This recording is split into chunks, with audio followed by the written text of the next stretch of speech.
জাকবের 12টি সন্তান ছিল, কিন্তু তার মধ্যে যোসেফকে সে সবচেয়ে বেশি ভালোবাসত। যোসেফকে সে উজ্জ্বল রঙের একটা বিশেষ পোশাক দিয়েছিল। যোসেফের ভাইরা তাকে হিংসা করত, তারা তাকে ঘৃণা করত। যোসেফ বিশেষ কিছু স্বপ্ন দেখত। সে বলল, স্বপ্নে আমরা গমের আঁটি বাঁধছিলাম, তোমাদের বাঁধা গমের আঁটি আমার বাঁধা গমের আঁটির কাছে মাথা নুইয়েছিল। এই শুনে যোসেফের ভাইরা তাকে আরো হিংসা করতে লাগল। যোসেফ আরো একটি স্বপ্ন দেখেছিল, সূর্য, চন্দ্র এবং 11টি তারা আমার সামনে নতজানু হয়েছে। তার বাবা আর ভাইয়েরা অভিযোগ করল, তুমি কি বলতে চাও?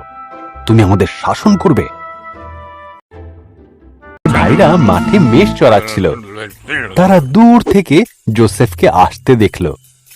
তারা যোসেফকে হত্যা করার পরিকল্পনা করল এবং তার সমস্ত স্বপ্নকে শেষ করতে চাইল।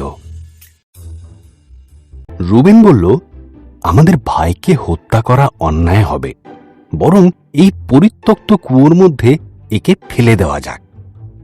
তখন তারা যোসেফের বিশেষ পোশাকটি খুলে নিল এবং তাকে কুয়োয় ফেলে দিল। কিছু ইসমাইলীয় ব্যবসায়ী ওই পথে মিশর যাচ্ছিল। জিহুদা বলল, আমরা যোসেফকে দাস হিসেবে ইসমাইলীয়দের কাছে বিক্রি করে দিই। সুতরাং তারা যোসেফকে 20টি রৌপ্য মুদ্রার বিনিময়ে বিক্রি করে দিল। যোসেফের ভাইরা তার পোশাকটিকে ছাগলের রক্তে ডুবিয়ে যাকবকে দেখালো। আমার পুত্র মৃত, এই বলে যাকব খুব কাঁদল।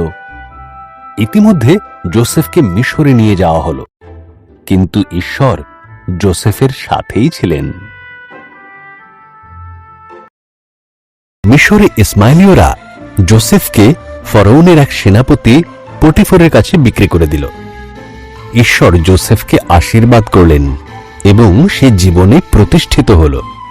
পটিফর তার গৃহের দেখাশোনার দায়িত্ব যোসেফকে দিল।